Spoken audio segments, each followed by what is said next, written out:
Good afternoon, and welcome to this EERI webinar series. My name is Alvaro Celestino. I'm the Vice President of the EERI San Diego chapter. For those of you who are not familiar with EERI, we are the Earthquake Engineering Research Institute, a nonprofit organization whose objective is the reduction of earthquake risk worldwide. One of the ways we do this is by events like this one that help improve the understanding of earthquake impacts to society. Today we have, let me go to the next slide, a very interesting presentation by two of our local members in San Diego. The presentation is called Using Scenarios for Preparedness, Comparing Pandemics and Earthquakes. And as you can see on the screen, this webinar is the first part of a trilogy of presentations in which we will discuss how lessons learned from COVID-19 can be applied to earthquake preparedness. The second webinar will be held on Friday, October the 30th, and the third one in November the 13th. Hopefully you can join us for those two webinars, and remember that the whole series is free of charge. You can sign up on our website that is shown here.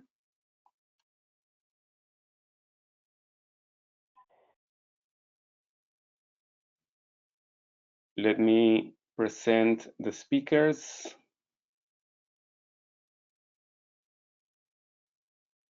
Our speakers are Jorge Meneses.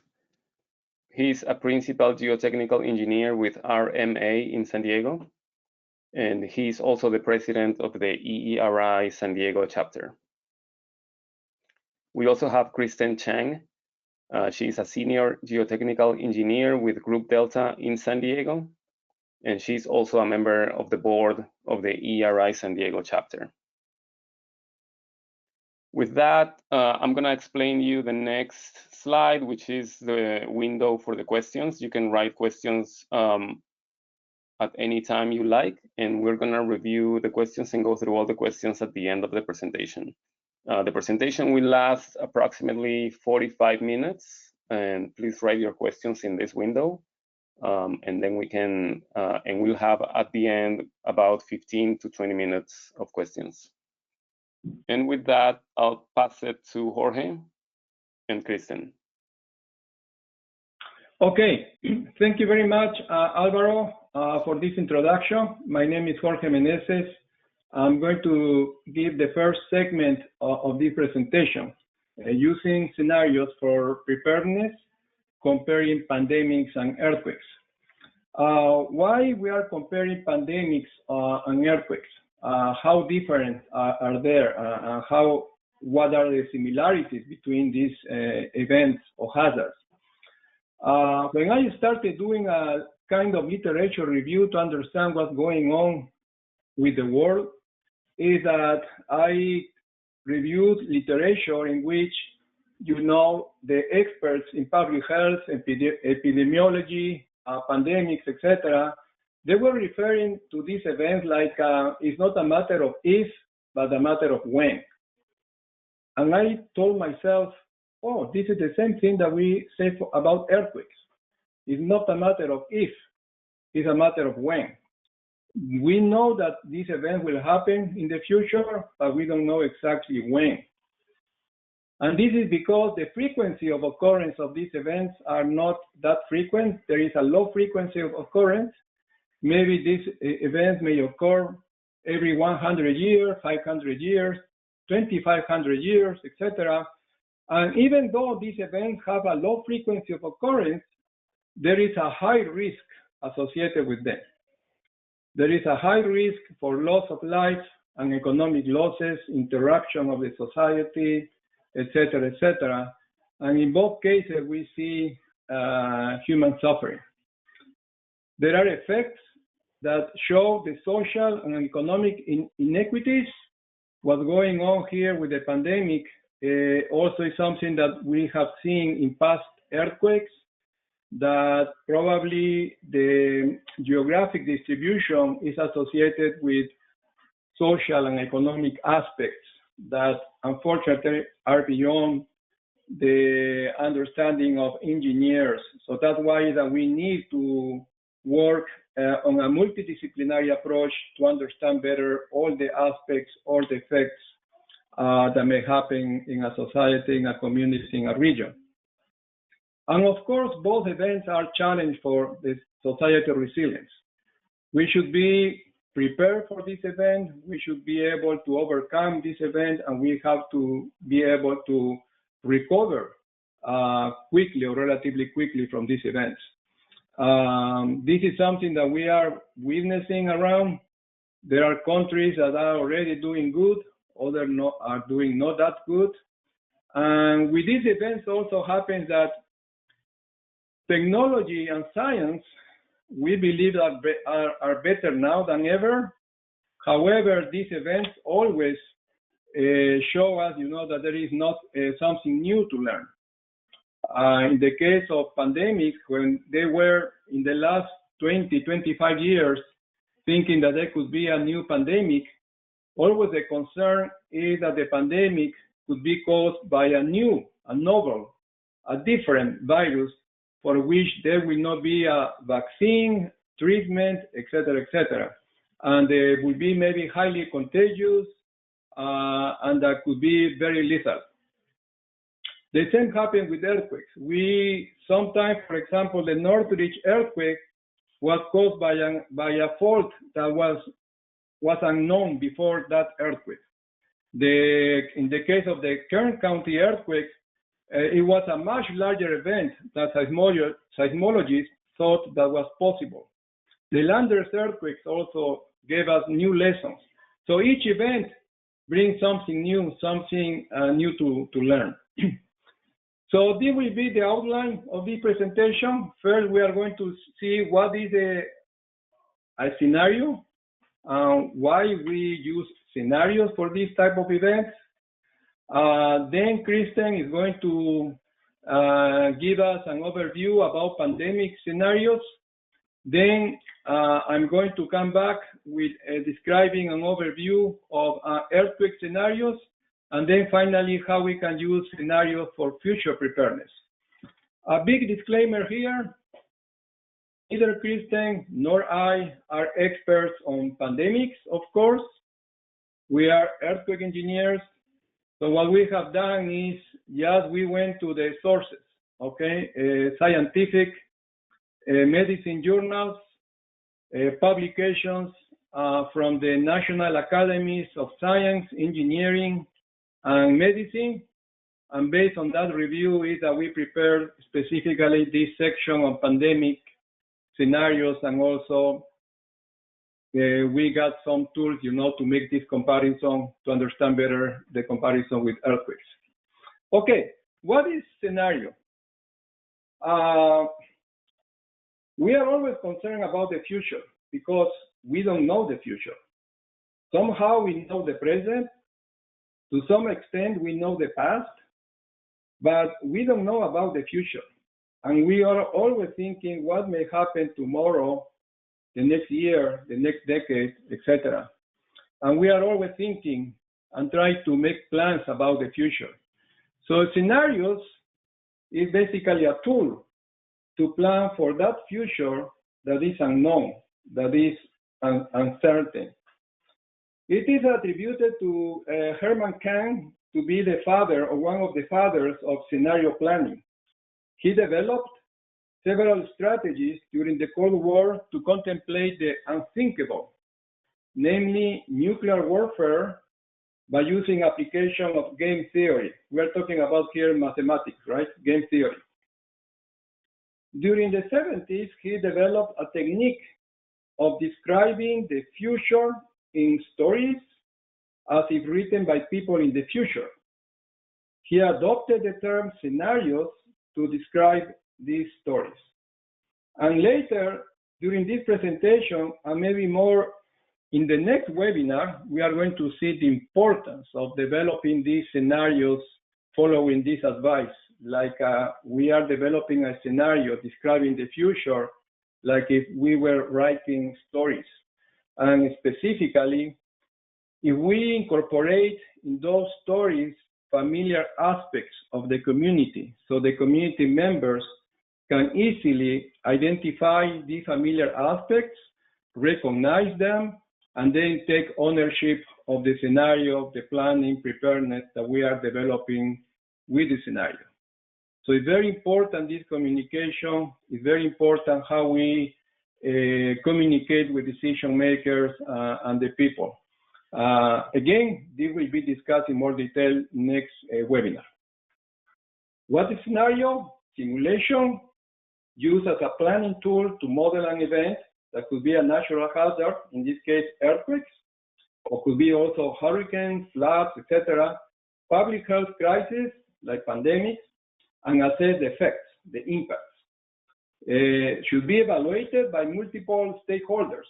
It's not just only that the scientists meet in a room and then make studies, make decisions, etc. No, because we need the participation of the stakeholders, business, government, public health, researchers, grassroots communities, schools, etc., to determine the potential consequences and outcomes of the events. We should consider all possibilities, and then we should make decisions about that.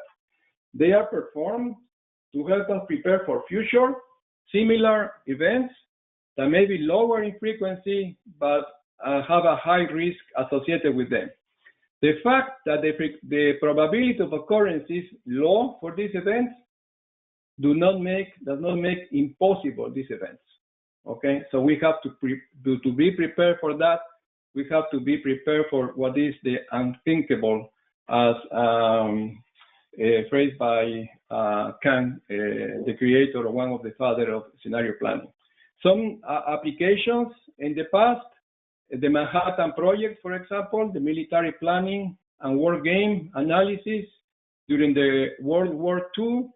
It was applied also for business business strategy and planning, made famous by the shale oil used to deal with the unpredictability of the Arab oil embargo during the 70s, land use and transportation planning, geopolitical, environmental, and civil rights strategies, emergency disaster planning, climate and resource planning. So this concept of scenario has been used in multiple aspects, economy, science, etc., and also has been used for developing scenarios for pandemics and earthquakes. So what comes next is what Kristen is going to talk about, pandemic scenarios. Thank you, Jorge. I want to start first by going over some historic context for these pandemic scenarios. I've heard people say, after conversations with COVID, that they had no idea that something like this was even possible. But to public health experts and epidemiologists, this is nothing new. In fact, it's not a surprise at all. They expected it to occur at some point in time. The question was just going to be when and how severe.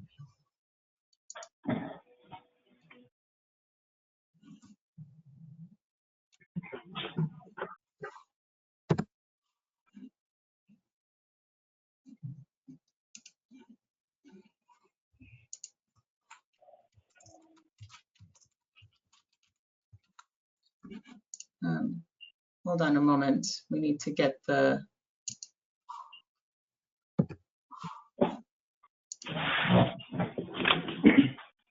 Jorge, can you?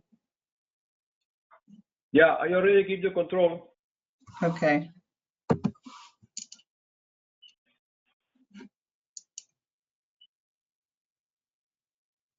I'm not sure if there's a delay. Can you change the slide for me? Kristen, try turning off the mouse and just using the keyboard. Okay, I used the keyboard, but it was not moving forward. So the first, one of the most well-known pandemics that that we've experienced, or not we, but humans have experienced, is the Black Death. And in the late Middle Ages, it ultimately, the bubonic plague contributed to about a third of Europe's population to be killed. And they estimated deaths in the range of 75 to about 200 million people. And this had massive upheaval and changes to society, history. It had a huge impact on culture. You can see from the images, art was severely impacted because living through this plague was very severe. Let me see. Jorge, can you toggle? There we go. There might be a little bit of a delay. In addition to well-known events like that, there have been a number of historic influenza pandemics between the 12th and the 19th centuries. There was a huge list of influenza pandemics that have been experienced. And so this is not something new, that these continually come back over time and that the world does experience large events like this.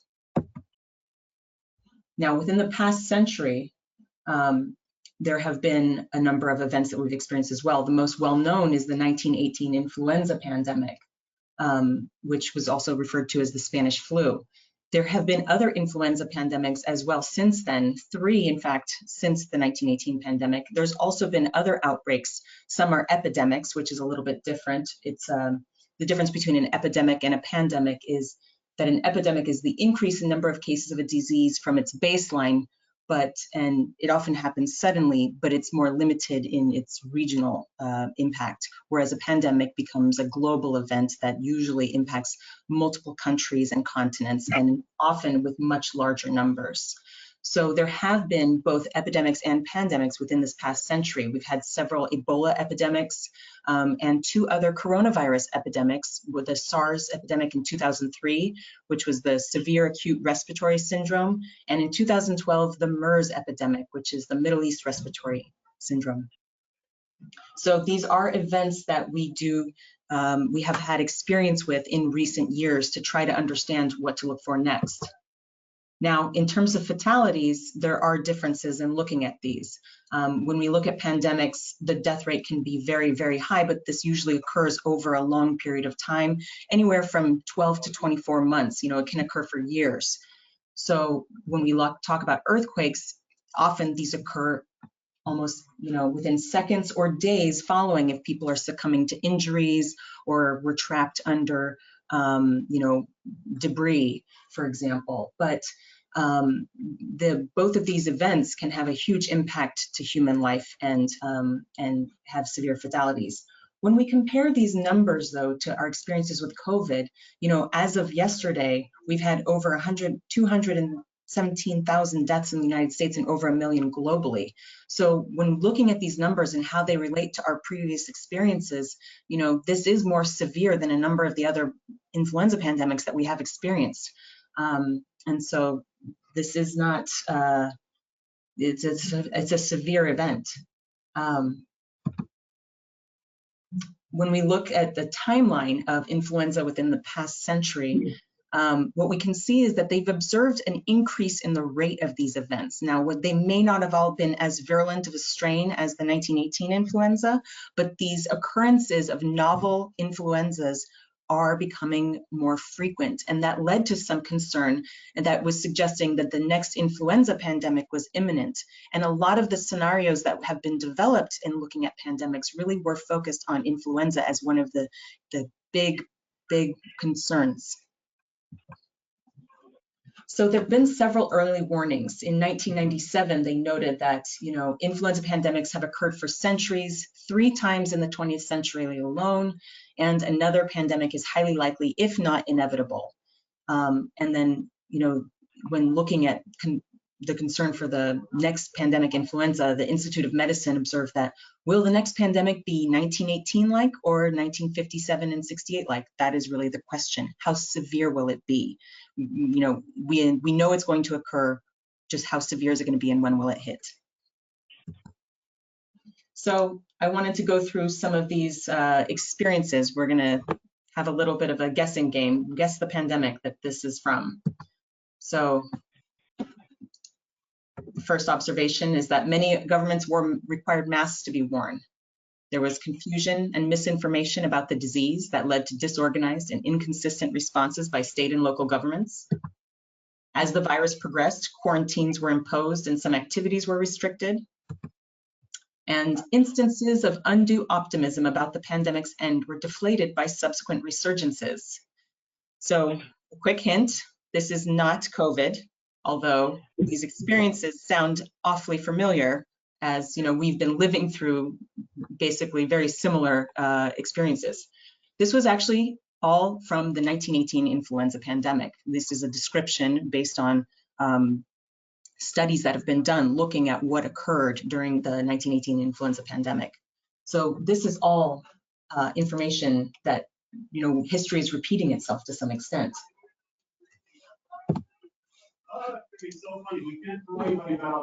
So there's been a number of recent pandemic scenarios, and in the past 20 years in particular, we've had a series of them. Due to time limitations, I'm only going to be talking about 3 of them, learning from SARS, Crimson Contagion, and Event 201.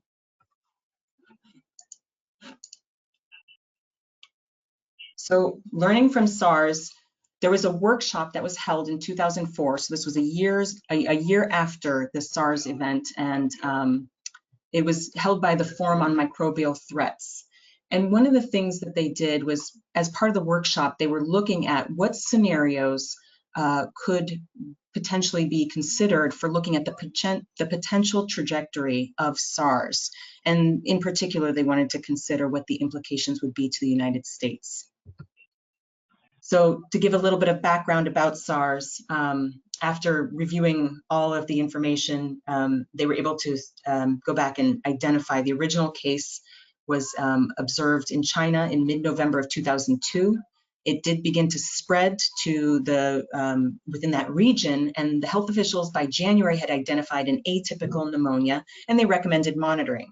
Unfortunately, this recommendation coincided with the start of the Chinese New Year, and a number of public health officials were either on vacation or people were traveling, and so it did allow the virus to begin to spread. And by mid-February, it had begun to spread internationally, and WHO at this point has named an alert and identified, travel advisories and concern for the spread of this new disease that was being observed. Luckily, they were able to get it under containment. The various countries in which it had spread to were able to identify, quarantine, and contain the disease, and by July of 2003, the World Health Organization declared that SARS was contained. We look at events like this, and there was a single super spreader. This is considered a portrait of a super spreader. One person at a hotel in Hong Kong was able to spread the disease to 300 other people and really allowed the virus to start to spread globally.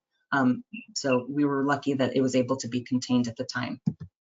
Now, looking at the scenarios that were going to be resulting for future trajectories, one of the first ones they considered was this event where SARS would just simmer. So it would return in the fall, but outbreaks would be relatively limited and more of a nuisance level than a real serious public health emergency. But they did express concern that in an event like this, you might have some countries that would attempt to hide an outbreak, particularly countries that might be, travel is their really big economic driver, and they don't want to have a travel advisory because that would have a huge burden for them. They noted also that this type of an event would also have increased risks to the United States because people are not as alert. When there's fewer cases, it may not be on everyone's radar to be checking as carefully for this. The second scenario is that SARS would spread to potentially poor countries and regions. Now, this is always a concern because vulnerable populations tend to be disproportionately affected. They might be malnourished or have existing comorbidities or existing diseases that would make them more susceptible. There's denser living conditions, and healthcare systems in these communities tend to be weaker, and they also often have fewer government resources to try to fight the spread. So one of the concerns is that more cases could be generated and more deaths than the previous scenario, but overall the economic toll globally would be lower, and it would require some international assistance and aid in order to try to get the disease in containment. And the third scenario was one of the biggest concerns was that SARS returns to major trade centers like China, the United States, Europe, and if it hits those places, it could have huge and widespread impacts on the global economy. massive travel warnings and trade impacts.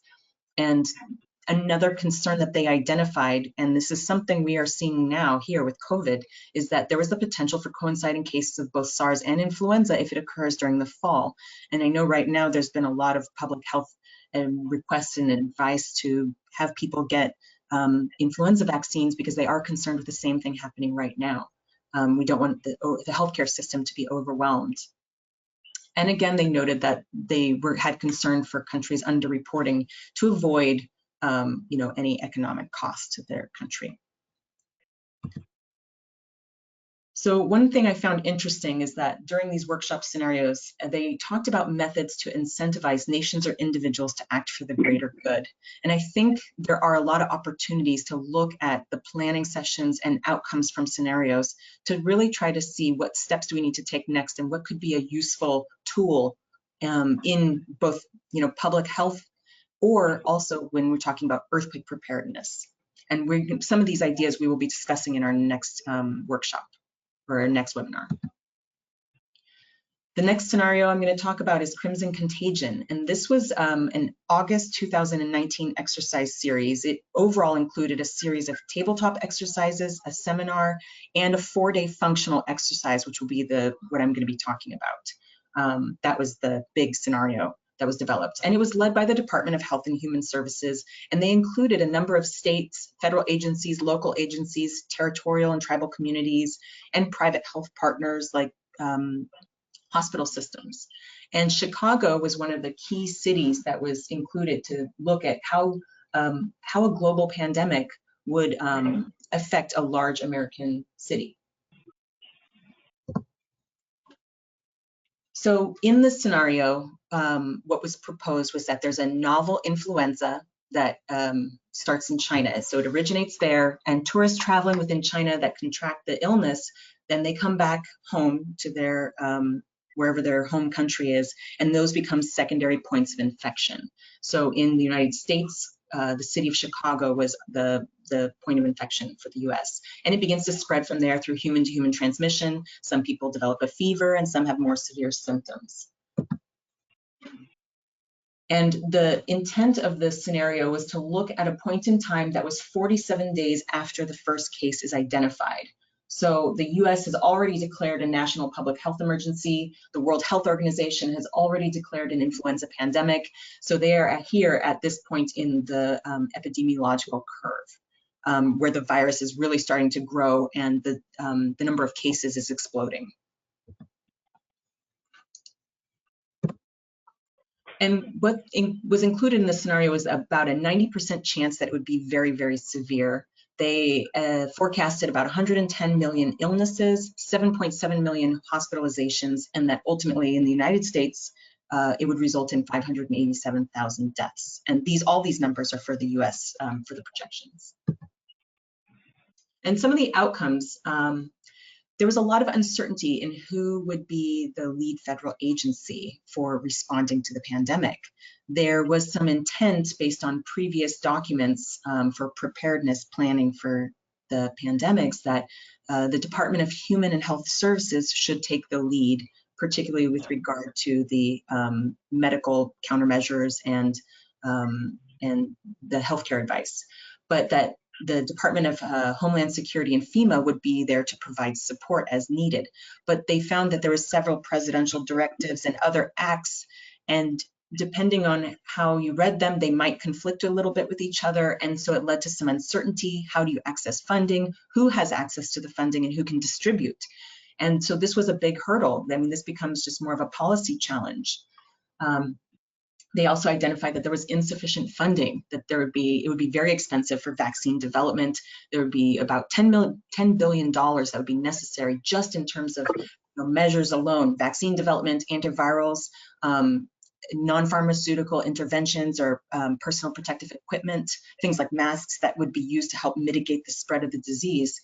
And they also found that there was challenges for state and local officials to access funding. If they couldn't get it from the federal government and assistance wouldn't kick off just yet, they also had to try to find ways to reallocate from existing resources. So funding was one of the other challenges. Remote work policies for agencies. You know, we've all been experiencing remote work these days, and this was something they struggled with initially. How do you have a how do you ensure that your agency is performing at its most basic level and continuing to provide support for the community? They may not have appropriate technology. There might be IT issues with or lack of training with remote processes. There may not be enough laptops or equipment to distribute so that people can socially distance and be working remotely. So they did encounter several struggles with trying to make sure that they could execute efficiently. One of the other things is challenges with school closures, and they found cascading implications from that. Local jurisdictions or school districts often have the authority to open and close, and that in a given community, there might be discrepancies that arose, and it led to additional confusion. And the states also found that, hold on, a little too far ahead. The states also found that this had more severe implications than they'd anticipated.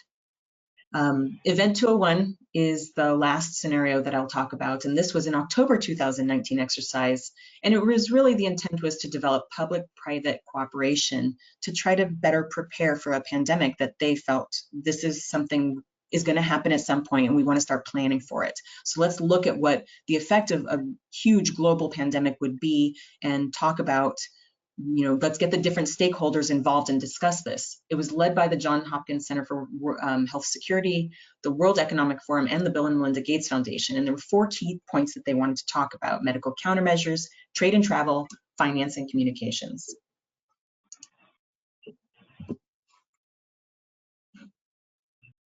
They had a number of stakeholders who participated from a wide variety of organizations, you know, the UPS Foundation, Marriott International, the CDC, and so they had a huge variety of people who were participating in this event, in this exercise. So the scenario was basically a coronavirus that originally spreads from pigs to then farmers in South America. And the virus spreads through the air. It results in flu-like symptoms ranging from mild to severe pneumonias, and begins to travel quickly. And you know, with airline travel and you know, the global world we live in today, it immediately spreads worldwide, resulting in a pandemic. And they decided to name this the Coronavirus-Associated Pulmonary Syndrome, or CAPS. Now, what the scenario included was that cases would double every week. And they anticipated that within the first 18 months, about 65 million people would die. And this is global numbers. And ultimately, the pandemic would end in one of 2 ways. An effective vaccine is ultimately developed, or 80 to 90% of the global population is ultimately exposed, and we develop herd immunity, and then the virus is no longer able to spread from person to person. The chain of communication is broken. And then at that point, it becomes endemic, and the virus is then just becomes another childhood disease. Now, this event, actually, after COVID hit, they had to release a statement that said their projections and outcomes were just a fictional scenario, and that they were not actual predictions for COVID-19. That I think there was some confusion. People looked it up online and see similarities, and were expressing concern that this was a prediction, that people knew this was going to happen in advance, but this was really just an exercise for, you know, a scenario development, and then discussing what do you do if an event like this occurs. But the idea with any scenario, and any good scenario, is that it has a basis in a plausible event that could occur. So, you know, when these similarities did hit, there was some concern for that, and they had to release that statement. Now, one of the outcomes they found is that business was severely impacted, right? Travel reduction and trade restrictions have a huge impact on the global economy. And they indicated that they thought economic turmoil could last for up to a decade afterwards. They found that there was challenges with balancing the risk of continued spread of the disease with economic burden. How do you try to get the economy started or continue moving? How do you try to maintain some sort of travel and trade, but also keep the spread down for the disease, to try to minimize the number of people who are infected and to slow the spread? they found that that was something that they felt governments and business should really find ways to work together to try to develop plans to mitigate and to try to utilize existing framework that's set up that businesses may have access to, that the governments could tie into to maybe distribute medications, distribute PPE equipment, and things like that. The other thing is, how do you manage misinformation and disinformation? And this was one of the struggles that they identified as being a problem with social media today. Ideas can circulate that maybe don't have a basis in science fact. And then it becomes a problem that you have to try to combat this fictional information that's spreading. And you have to gain public trust with real scientific accurate messaging. And that is something that they noted was definitely going to be a challenge. And how do you work with social media? How do you get messages across clearly so that people trust you when you recommend to put a mask on, for example, right? We're seeing that now. This has been a struggle with our experiences with COVID, having appropriate scientific information that is recommended by the CDC being clearly communicated. And the last point was that they recommend planning now. When these events that we know are low frequency but have such a high risk, particularly to the entire globe, we need to be planning for them now, because plans don't happen overnight. It takes time and it takes coordination. So it's important to get started so that you can have that time to get your plans in place, because you don't know when it's going to occur. So there are a couple of overall outcomes from these scenarios that we can see. And in general, the scenarios were very good about having a real plausible event and having plausible outcomes from that event. They were able to identify many of the challenges we have encountered with our experiences with COVID-19. This pandemic that we're living in has unfolded as expected based on looking at history and also scenario estimates. So these tools, the scenario planning tool, is very useful to look at what suggested approaches can we take to improve preparedness, and how can we overcome some of these challenges. They're a great starting point for that communication piece. And so with that, I will pass it back to Jorge. Thank you, Kristen. So now we are going to do a quick overview about earthquake scenarios, how this tool scenario was used to be prepared for earthquakes. So we know that there is an international participation in this event today. So we just want to have an overview of the world activity of earthquakes. For example, from 1900 to now, there has been all over the world more than 1,400 events with a magnitude 7 or larger. And of special interest is, of course, in this, the so-called Ring of Fire, where about 90% of earthquakes of the seismic activity occurs, and about 81% of the largest earthquakes occur.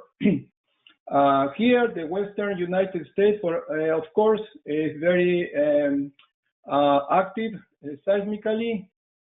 From 1700 to now, we have more than 200 events with magnitude 6 or more. And in our area, in San Diego area, from 1700 to the present, we have more than 1,600 events with magnitude greater than 4. And we can see here the activity around San Diego and these two earthquakes that were hit just very close to Old Town and downtown San Diego. Recently has been an activity here, a swarm of earthquakes that still is active, but was felt very slightly in the San Diego region. So earthquake scenarios were promoted by EERI, and these scenarios date back to the 80s. We have to develop, the rationale for the scenario event that is going to be selected. And then once we define the characteristics of the event in terms of location of the hypocenter, magnitude, etc., we have to assess what would be the potential impact.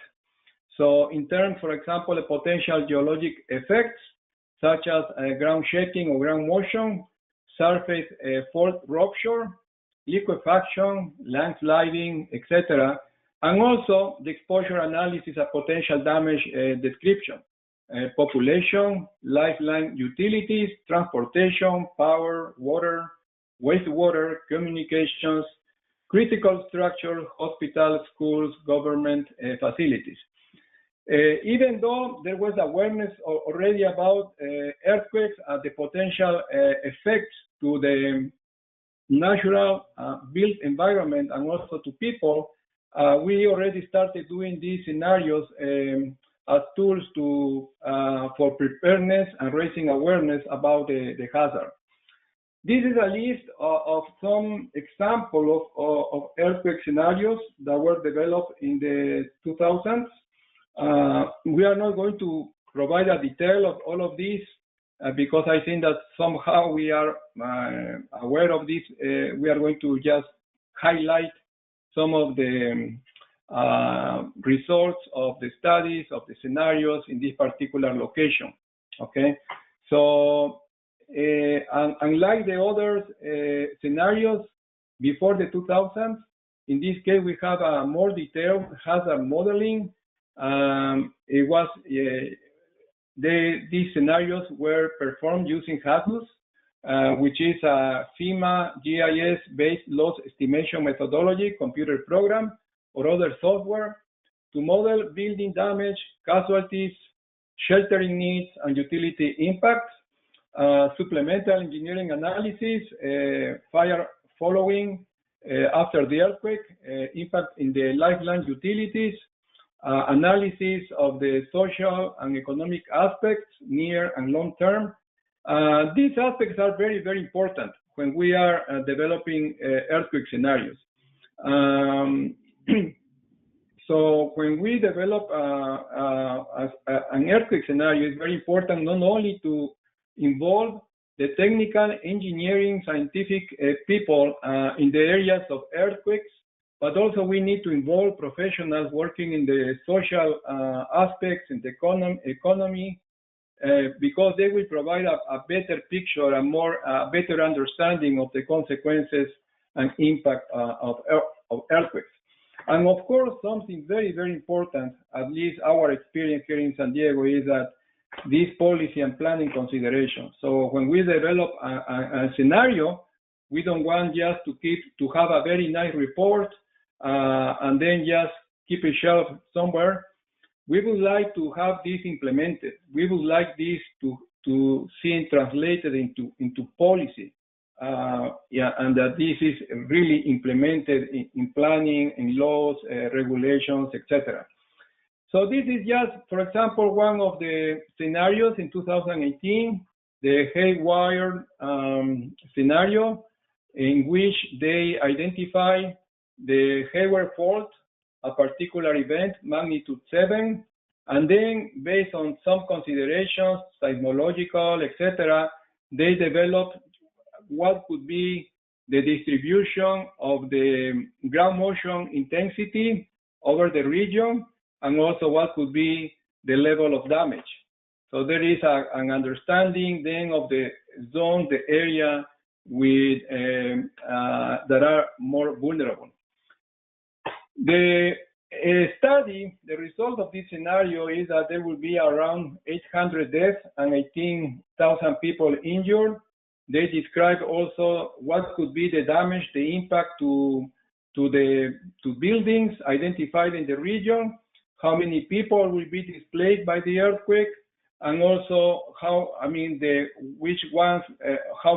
buildings would collapse, could be unsafe, or would have restricted use.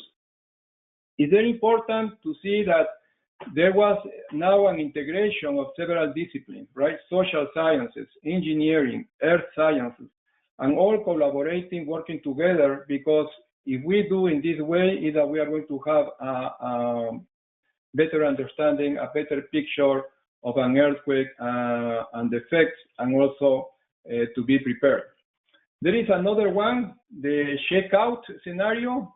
By the way, yesterday was the day of the checkout, right?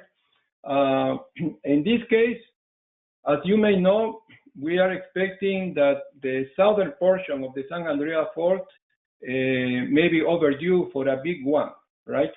So in this case, the scenario consisted in simulating the occurrence of an earthquake with a magnitude 7.8 with certain characteristics, extent of the rupture, et cetera, that was defined using the latest state-of-the-art of seismology, earthquake engineering, and then they also described the distribution, the geographic distribution of the ground motion intensity, the damage, and some quantification, some estimates, for example, of the number of deaths, injuries, the loss of buildings, trying to quantify collapses, etc., number of fires that will follow the earthquake, also estimation of the economic losses in terms, for example, structures and content damage, $130 billion, business interruption, traffic delay, $100 billion. And then recently, just this year, in March, we released this scenario, the San Diego scenario, in which we identified this seismic source, the Ross Canyon Fault, that runs through downtown. As you can see, this is downtown San Diego, okay? And the fault is just running through downtown San Diego, going through this island, and then going again offshore, parallel to the coast, all the way to Mexico. So we said, okay, what is going to happen if there is an earthquake with this characteristic, 6.9 strike slip with a surface fault rupture of 2 meters? According to latest studies, this could have a recurrence interval of 750 years.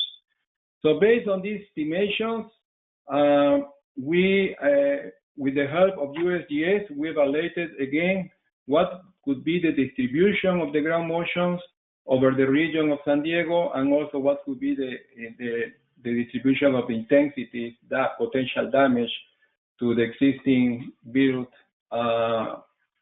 environment. These are some highlights about the effects of this scenario.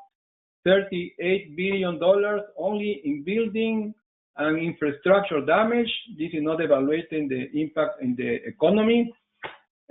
About 120,000 buildings suffering moderate to complete damage. About 8,000 buildings damaged beyond repair. 36,000 households displaced by the event.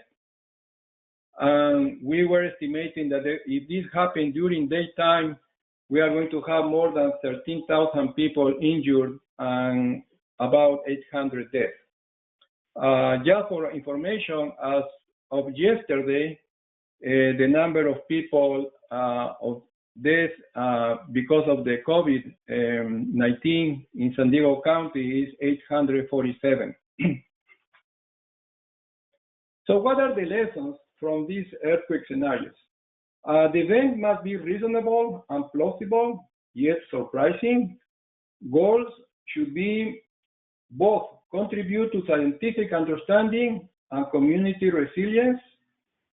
We do this scenario because we would like to improve the resilience of the community. We would like people to be aware of the hazard.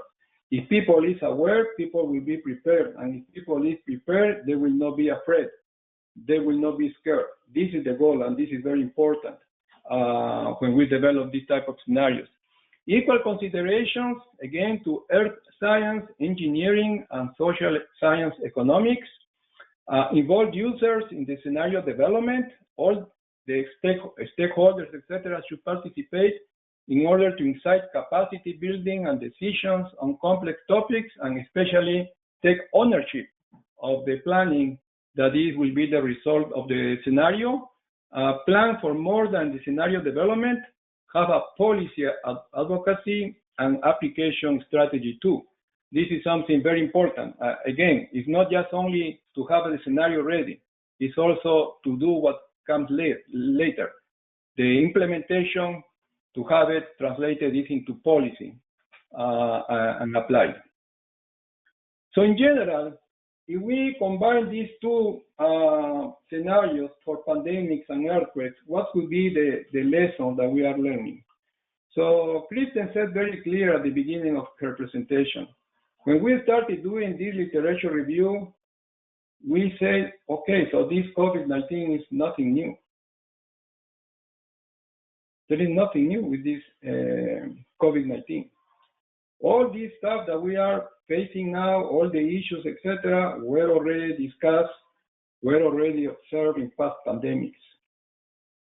So, but anyways, scenarios are important tools.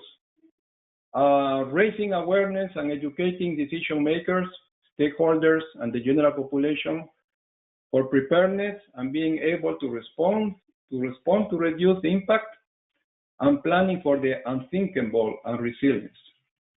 One of the, even though this will be the topic of next webinar, so if this is, there is nothing new why we are having the problem that we are having now. If we are thinking, or maybe we didn't think about the unthinkable, this is already, I mean, when we are discussing this scenario, we have to think about those effects that maybe for some decision makers or some people involved in certain level of government, they may say, hey, Jorge, are you crazy with this scenario? And actually, it's very difficult at that moment to try to convince people when we are in development of the scenario. It's different when after the event and we say, hey, you know what? All of this was already written here in all these documents published in the last 20 years. So if someone tells me, Jorge, we didn't know about this earthquake in San Diego, I will say, you know what? There is this scenario that was developed. We already pointed out the important aspects, etc. Scenarios should be based on a multidisciplinary approach and involve stakeholders. Scenarios identify crucial aspects of the event and impact. Already, Kristen has shown very, very clearly that all these crucial aspects were identified by these past scenarios. Scenarios are just a starting point. Then comes advocacy and implementation. And we have to start now, because even though this is a low frequency, it may happen anytime. So it's never late. And something very important also about here is that these scenarios should be taken just as a planning tools, okay, as we mentioned from the beginning. We are not making predictions, okay? The goal of these scenarios are not making predictions. If we want to make a prediction, what we need is not a scenario. What we need is a crystal ball. And we don't have a crystal ball. We don't need a crystal ball. What we are doing here is that we are developing, assessing plausible events and assessing the impacts, and the idea is to raise awareness of the people to get prepared when the event happens. And finally, I would like to finish this presentation with this quote. Knowing is not enough, we must apply. Willing is not enough, we must do. So with this, I pass to Alvaro. Thanks, Jorge and Kristen. Alvaro, Thanks, Jorge. We're gonna go to the questions section now.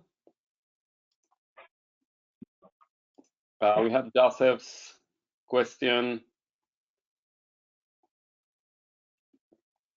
Let's say, even though the uncertainty of when and the certainty that it's going to happen exists, the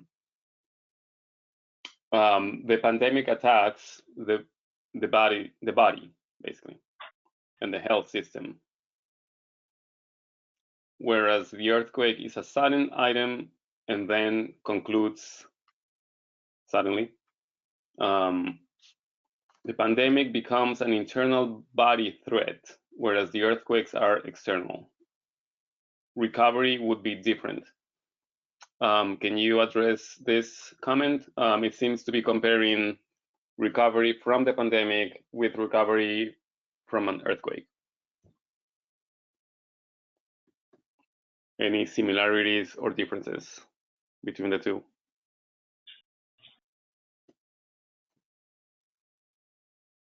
Jorge?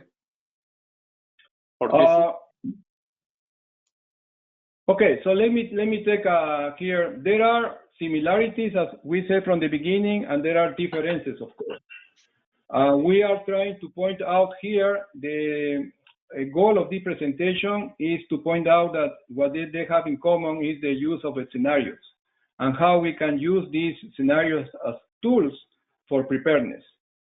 Okay, so this is basically the point of this presentation. There are differences, of course. For example, when Kristen showed the fatalities that is happening with the pandemic is happening all over a period of several months or maybe several years, whereas in the fatalities of earthquakes, it's going to happen maybe over several hours or several days, right? There will be people injured that then will die, or people that will be trapped in the rubble of collapsed buildings, etc. So there are similarities, there are differences. We are not saying that they are the same. We recognize, of course, that they are different. But in terms of using scenarios, I think that there are many similarities that we can learn to be prepared for earthquakes.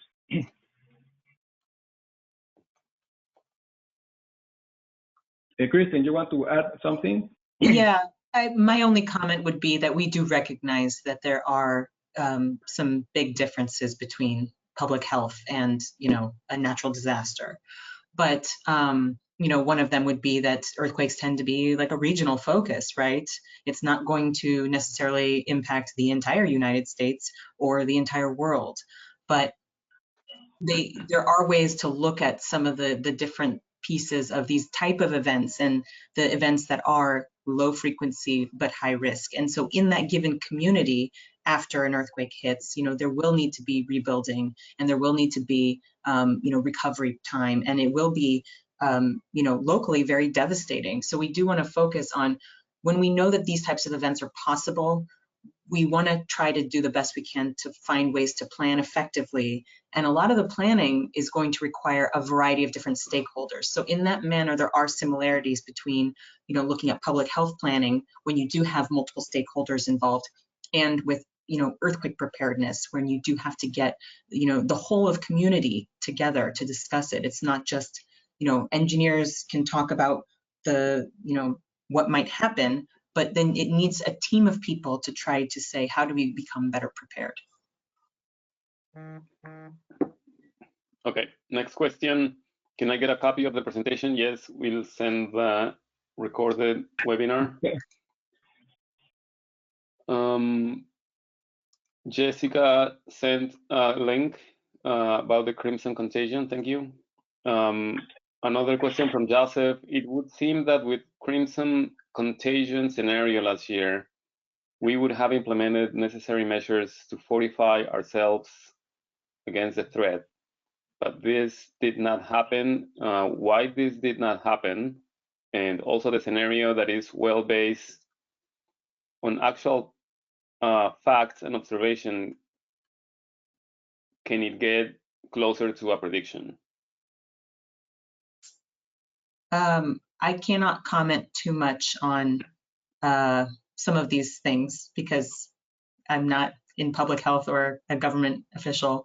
But what I think we can say is that the last two scenarios I did discuss, both Event 201 and Crimson Contagion, they were done in August and October of 2019. And I believe by November, December of 2019, COVID had already started to spread. So in terms of time for implementation and change, I think with any government agency, sometimes it takes time. And I would expect that to actually recognize the potential challenges that you have, and then to try to find better ways to plan and execute, the key thing is that it takes time to implement and to figure out how to do it better. So maybe some cities were better, I don't know, but I suspect that this happened directly before COVID. Those two scenarios.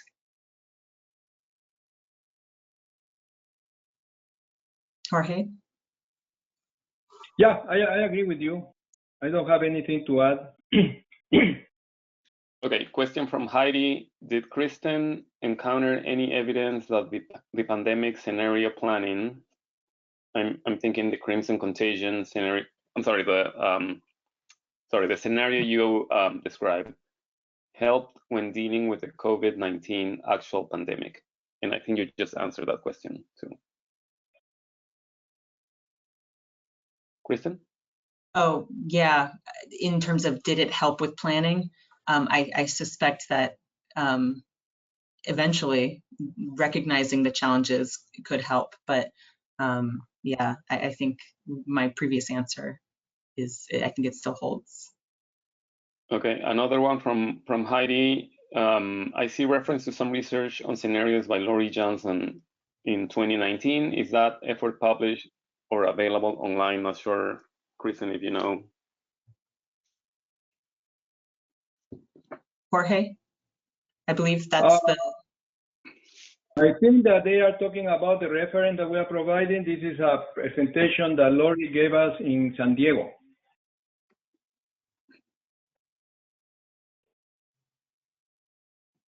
Thank you. Question from David. Oh, he's saying excellent presentations. Thank you, David Harrison. Another question from, I want to say, and apologies if I miss the pronunciation, Yewan. Scenarios depend significantly on historical data, but a difficulty with earthquakes is that they can occur in regions that have never experienced earthquakes before. How much should we make use of historical data?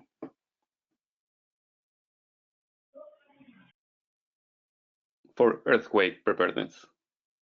Well, I think I would say we should make a lot of use because, you know, EERI, one of the things is learning from earthquakes.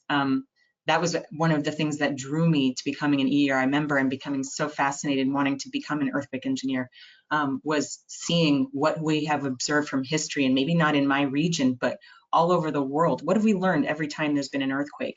And so in a given region, if you don't have historical evidence or you know, historical earthquakes to suggest there might be something different, it can be more challenging, but we can learn from all earthquakes that have occurred, even in other areas. So there is absolutely the opportunity to learn from earthquakes.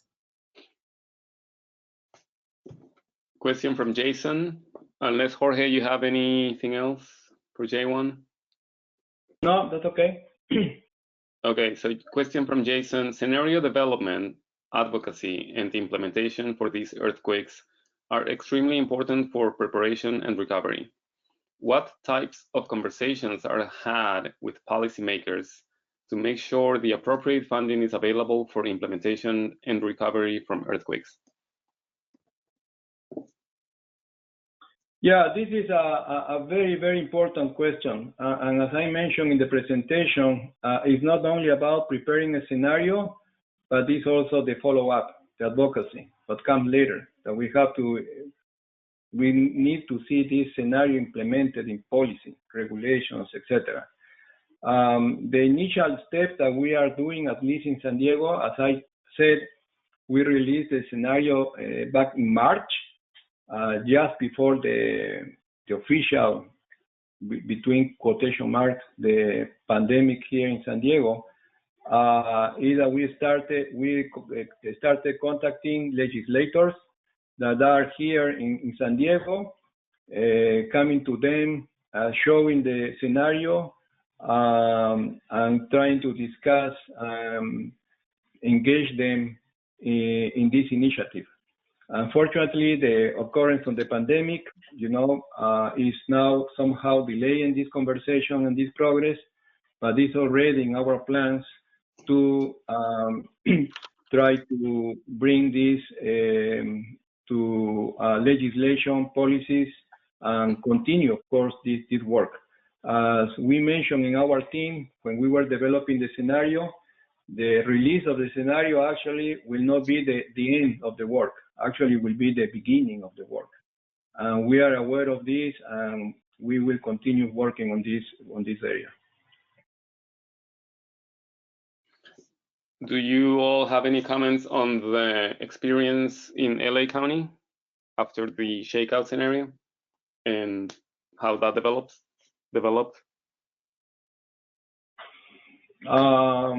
Well, I'm more aware of conversations that are had with policymakers. No.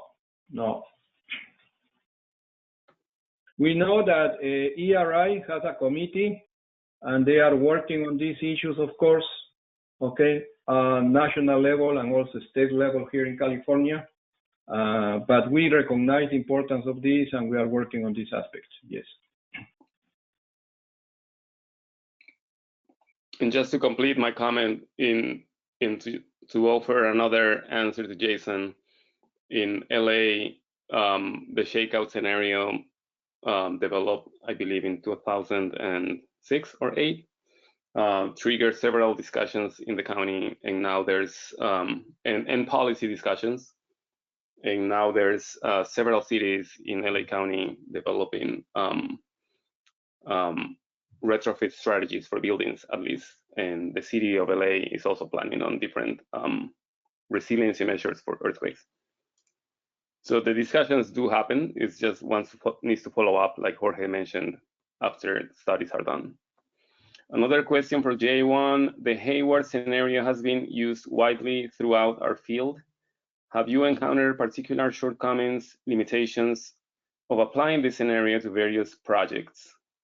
What makes a scenario popular and impactful in the field?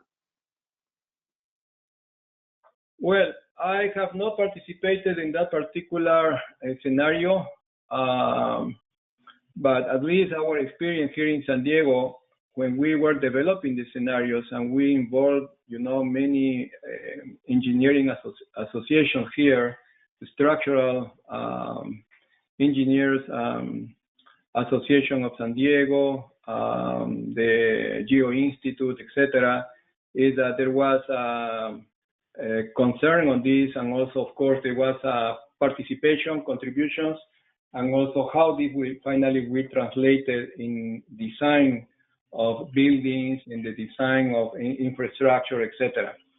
So I think that it was the big contribution of involving all professionals, earthquake professionals, in this project, in this scenario, because this created also motivation to have it translated in improving local, regional building codes, etc. But maybe someone from the Hayward scenario is attending this, maybe can provide more information.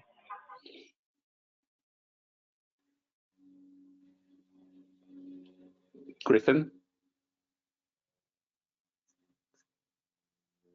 Sorry, I was on mute. I don't have anything further to add.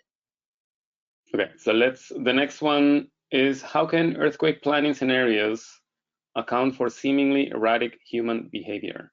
For example, for a pandemic, not wearing masks or misinformation.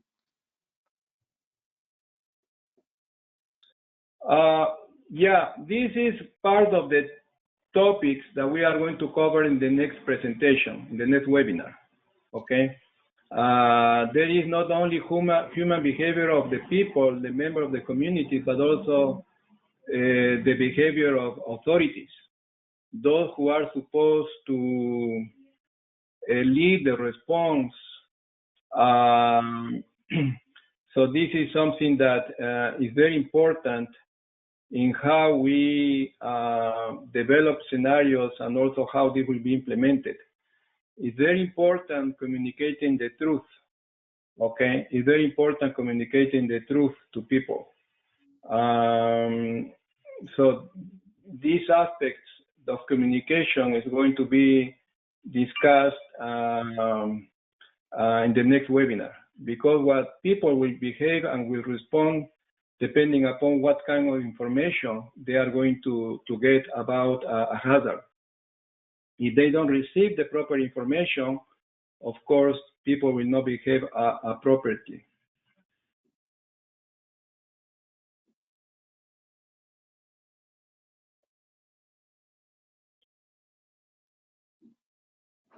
Okay, so we'll wait for that next presentation and to hear more about this issue. Next question from Luis Gerardo from Mexico. Excellent presentation, kind regards from Mexico. Thank you. Jason says, thank you for the responses. Great presentation, Jorge and Kristen. Luis Gerardo, if Baja California is converting into an island, can a scenario be made based on that? Well, that's an interesting question. I didn't know it was, I guess, in the future, right? It's supposed to be an island in the very far areas. You might be waiting a while. Yeah, it's a slow process, I would think, right? But maybe to answer in a different way, Luis Gerardo, there's been several scenarios, a couple in Mexico, in the Baja California area. And actually, the Mexican teams are collaborating with us on this scenario that we developed for San Diego, and they are kind of covering the impact of that same earthquake in Baja California. Yeah, and this is also an important J1 say thank you for your insightful presentation. Thank you. Alvaro, I think that this is a very important comment in the sense that I think that I forgot to mention that San Diego is very, very well integrated with Tijuana in Baja California, Mexico. So we share many things, not only trade, international trade, the pedestrian traffic, you know, that is one of the highest in the world. But also we share, you know, natural hazards like earthquakes, wildfires, etc. We've been working together in the last 5 years with our colleagues in Tijuana, in Ensenada, Mexicali, to try to have a scenario of the overall region, San Diego, Tijuana, and I hope that it will happen in the next few years.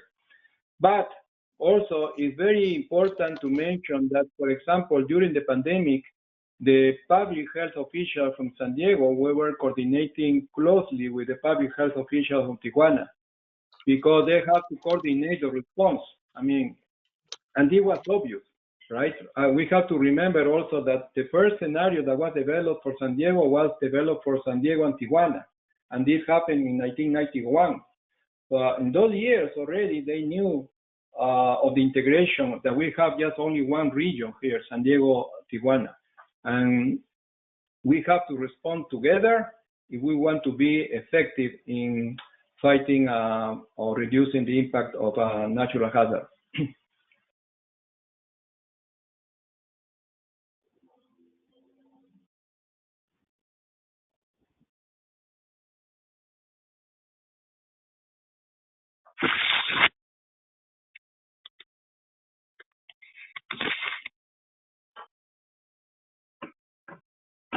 Hello? Alvaro?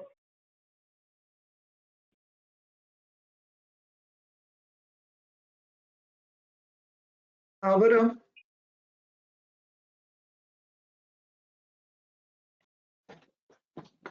Okay, I think I'm back. You are. I had issues with my connection. Happens every day. Thank you very much, Kristen and Jorge. We are looking forward for the next presentation, Friday, October the 30th at 12 p.m. And thank you everyone for attending. A couple of things here just to mention at the end. Please complete the webinar survey and provide your feedback. You're gonna get an email from EERI. And if you are not already a member of EERI, there's also going to be an email with information on how to become a member if you're interested, and more information on how to join. Like I said before, we are a group of multidisciplinary professionals working to advance earthquake resilience. Thank you very much for attending, and have a great rest of the day. Bye. Thank you.